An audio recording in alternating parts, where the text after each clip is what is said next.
Di video kali ini saya akan menceritakan alur cerita film dengan judul Killing Me Softly. Kalau kalian sudah nonton video saya sebelum-sebelumnya yang berjudul Unfaithful, hampir-hampir sama lah konsepnya. Intinya film ini menceritakan seorang wanita yang berselingkuh bahkan melakukan pergenjotan dengan pria lain. Kalau Unfaithful mah kan si pelakornya teh dibunuh. Kalau di sini diapain ya? Oh ya, for your information, selain merekam film ini, saya juga sekalian mereaksikan film ini juga gitu. Jadi saya nggak akan terlalu ngebawa serius pembawaannya, karena kalau serius-serius nanti kamu semua baper gitu coy. Enggak sih, yang cowok kalian semua kalau baper fix gay. Tapi sebelum dimulai, saya sarankan untuk kalian semua resapi jalan ceritanya. Pokoknya fokus dan teliti aja deh nontonnya. Kalau nggak fokus, dijamin kalian akan liar karena di sini cukup banyak karakter yang sangkut menyangkut gitu. Jadi fokus aja, oke?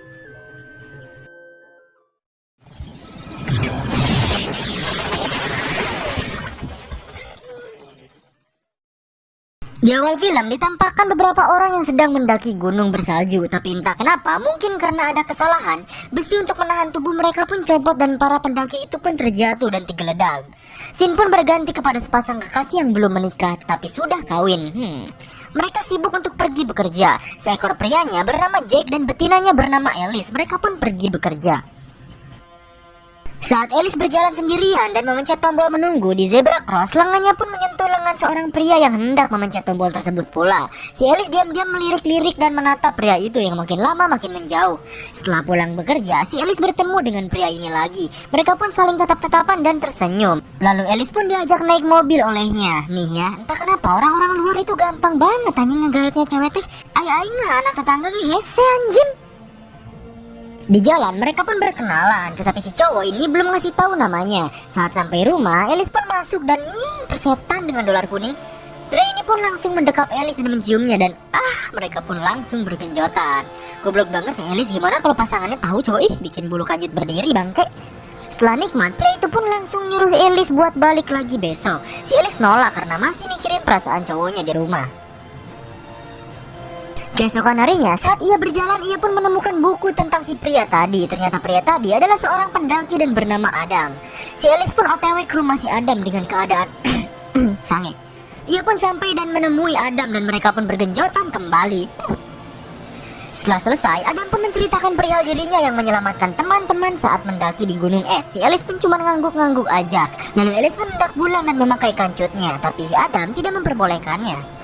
Malamnya, saat si Jake alias cowoknya ini bersantai, si Alice langsung bilang bahwa ia akan meninggalkannya. Si Alice sambil nangis bercerita bahwa ia bertemu seseorang dan langsung bergenjotan bersama. Sontak si Jake kaget dan marah-marah sampai meja pun ia balikan karena emosi. Tanpa pikir panjang, si Alice pun langsung cabut dari rumah si Jake dan pergi ke rumah si Adam. Saat sampai rumahnya, ternyata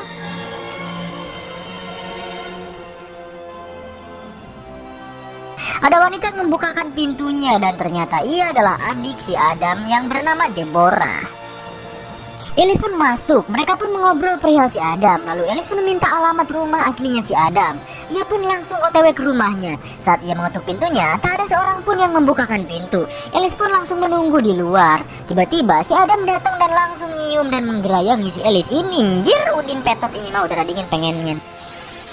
Pagi harinya, saat Alice menemui Adam, ternyata Adam kedatangan tamu. Ia adalah Joanna yang akan mewawancarai si Adam. Lalu Alice pun pergi untuk bekerja. Saat enak-enak lagi mesra-mesraan, si Joanna cuman kasihan boy, si Joanna cuman jadi bagong conge. Singkat cerita, si Alice menemui teman dekatnya dan bercerita mengenai ia yang meninggalkan Jake dan jadian sama si Adam.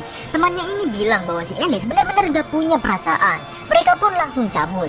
Saat enak-enak ngobrol, si Alice dijambret sama abang-abang. Kebetulan ada si Adam dan langsung ngejar si abang-abang itu. Lalu si Adam langsung menggablok si abang itu dan mendagor-dagorkan sirahnya ke pintu wartel. Mereka pun langsung ciuman penuh nafsu. Si Adam pun langsung ngajak nikah si Alice di tempat itu juga. Singkat cerita, saat si Alice hendak pergi bersama Adam, ia mendapatkan sebuah surat yang isinya, "Pakai otak lo Alice, lo tahu gak siapa si Adam ha?" Adam pun langsung bilang bahwa itu cuma orang yang nakut-nakutin doang dan mereka akhirnya tidak memperdulikan surat itu. Akhirnya si Alice dan Adam menikah. Alice diajak ke sebuah tempat oleh Adam. Saat bersiap-siap ganti baju, si Adam pun memfoto si Alice saat bugil dengan background malaikat lagi nunduk. Lalu mereka pun OTW ke tempat tujuan untuk bulan madu TJ. Tempatnya agak lumayan jauh dan harus mendaki-daki terlebih dahulu. Saat sampai di tempat, mereka pun bersetubuh lagi. Goblok memang. Singkat cerita, saat ia pulang dari kerjanya, ia membeli sebuah artikel pendakian Adam bersama seseorang bernama Joanna Noble. Lalu si Ellis telah sampai di rumah dan ia mendapatkan sebuah surat lagi. Isi suratnya yaitu itu adalah kesalahan besar karena Sia telah menikahinya. Si Ellis kaget dan langsung nelpon Jack. Ia mungkin mengira itu Jack, dan yang ngangkat teleponnya adalah si teman dekatnya tadi. Ia bilang kalau dia dan si Jack telah bersama dan tinggal bersama. Karena si Adam minta buru-buru untuk mandi, ia pun langsung menutup teleponnya. Malamnya, ia pergi bersama Adam ke pesta. Karena si Adam ketemu banyak teman-temannya, si Ellis jadi dianggurin dan dia akhirnya pergi untuk touch up. Lalu datanglah adiknya si Adam alias Deborah. Ia memberikan sebuah kalung untuk Ellis dan mereka pun menikmati pestanya dengan meriah. Keesokannya, saat Ellis rapat, ia mendapatkan kabar dari sebuah artikel Joanna tulis. Ingat kan si Joanna yang tadi ngewawancara si Adam? Nah, si Joanna ini ceritanya dapat surat dari seseorang yang nggak tahu siapa. Si Joanna langsung melapor ke si Ellis. Isi suratnya itu katanya si Adam udah memperkosa si penulis dan Joanna harus melaporkannya. Lalu si Ellis pun jadi nggak karuan dan mempercayai surat itu. Ia pun langsung pergi ke suatu tempat. Mamam yang selingkuh diselingkuhin si lebok. Ia pun ketemuan dengan Joanna dan membicarakan hal itu. Saat mereka berdiskusi, ada sebuah puntung udin Magnum Blue yang masih menyala. Di rumah, ia menemukan beberapa surat dari mantannya si Adam yang bernama Adele. Isi surat dari Adele ini adalah sebuah perpisahan dengan Adam. Saat enak-enak baca, Adam pun pulang dan si Ellis langsung buru-buru menutup lemarinya. Ia pun langsung memeluk Adam agar tidak curiga. Keesokannya, Ellis canggung kepada Adam. Akhirnya, si Adam diam-diam tahu apa yang sedang Ellis lakukan. Ia bertanya kepada Ellis dengan apa yang ia lakukan belakangan ini. Si Ellis langsung bertanya kepada Adam, apakah benar ia memperkosa seorang wanita? Ia menjawab, tentu saja tidaklah. Lalu datanglah temannya si Adam dan mereka pun pergi. Lalu setelah mereka pergi, Ellis menemukan sebuah surat lagi. Dengan gak enak hati, ia pun pergi ke sebuah rumah. Ya, rumah tersebut adalah salah satu mantannya si Adam yang bernama Adele itu, yang semalam suratnya dibacain si Ellis itu tadi. Tetapi yang membukanya adalah ibunya Adele. Mereka pun bercerita mengenai Adele. Ternyata Adele telah menghilang semenjak jadian sama si Adam. Ellis pun makin gak enak hati kalau si Adam bukan tukang merkosa cewek doang, bahkan ia pun menjadi pembunuh juga. Ellis mengambil sebuah foto si Adele yang lagi bugil dan backgroundnya sama persis, yaitu malaikat yang lagi tungkul sama seperti foto si Ellis itu. Lalu Ellis pun langsung pergi dari rumah Adele. Saat malam hari, ia pun melihat fotonya yang sama persis seperti foto si Adele. Ia pun ketakutan karena si Adam adalah seorang pembunuh. Lalu saat ia melihat ke arah belakang, si Adam lagi sebat dan langsung mendekatinya. Si Adam pun mengikat kedua lengan dan kaki Ellis. Ia langsung marah-marah dengan apa yang dilakukan Ellis belakangan ini, seperti menyembunyikan sesuatu. Lalu si Ellis pun memohon untuk dibuka karena kebelet pengen pipis. Setelah diperbolehkan untuk pipis, si Ellis pun langsung kabur dari rumah itu dan si Adam pun mengejarnya. Ellis pun pergi ke kantor polisi dan melakukan interogasi. Ia bilang bahwa suaminya adalah seorang pembunuh.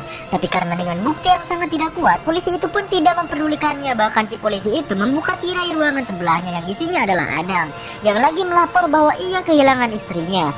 Ellis pun langsung pergi ke rumah si Deborah, adiknya si Adam, dan menceritakan semua kejadian itu. Adiknya pun mempercayainya dan langsung bergegas pergi ke tempat yang dimana Adele dan Ellis difoto. Lalu di jalan, si Deborah pun jujur bahwa ia sebenarnya tahu kekerasan yang dilakukan oleh kakaknya itu. Tapi ia berusaha menutupinya dan bersyukur bahwa si Ellis selamat. Setelah sampai di tempat, mereka pun menggali untuk mencari mayat si Adele. Akhirnya, si Ellis menemukan mayatnya itu dan menemukan kalung yang sama persis dengan kalung yang diberikan oleh Deborah kepadanya. Ellis pun langsung curiga kepada Deborah dan mereka pun akhirnya ribut. Di tengah-tengah pertengkaran, si Deborah bilang bahwa Adam cuma punya milik gue anjing. Dan semua surat yang Alice terima itu semuanya dari si Deborah. Dan lu semua jangan macam-macam sama pergenjotan terbaik gue alias si Adam. Ellis pun hendak dibacok oleh Deborah. Beruntung ada si Adam dan Adam pun bilang bahwa dirinya gak pernah menjadi milik si Deborah. Karena waktu bergenjotan sama dia dulu itu masih anak-anak dan enggak serius. Lalu Deborah pun hendak membacoknya dari belakang. Ellis pun langsung menembaknya hingga ia tidak sadarkan diri. Keesokan harinya, si Deborah akhirnya diangkut karena sudah modar. Dan film pun akhirnya tamat coy. Jadi begitulah ending dari film Killing Me Softly. Pusing gak? Saya harap enggak, karena gak terlalu musingkan karena sirah kalian juga sih. Intinya ya gitu, ternyata yang selama ini ngebunuh-bunuh mantan-mantannya si Adam itu ya adiknya si Adam sendiri. Karena si Deborah ini punya perasaan sama si Adam sejak kecil. Entah kenapa punya perasaan ke kakaknya sendiri, anjing goblok bener. Jadi akhirnya dia itu mau niatan ngebunuh si Ellis, tapi akhirnya gagal karena si Ellis belum waktunya mati. Jadi begitulah ending dari film ini, cukup gampang ya. Coba deh kalau kalian pikir film ini tuh jadi tayangan Indosiar, pasti si Alice ini kena azab karena selingkuh dan endingnya balikan lagi sama si Jack. Pasti gitu deh. Kalau enggak, mayatnya si Deborah kegiling di galian semen atau dihantam meteoroid gitu anjing. Ya udah deh, kalau kalian suka sama video ini silahkan subscribe dan nyalakan notifikasinya dan tinggalkan komentar juga untuk request film selanjutnya. Jangan kemana-mana, stay on Genjroters, and see you on the next video. Yang nggak subscribe burut.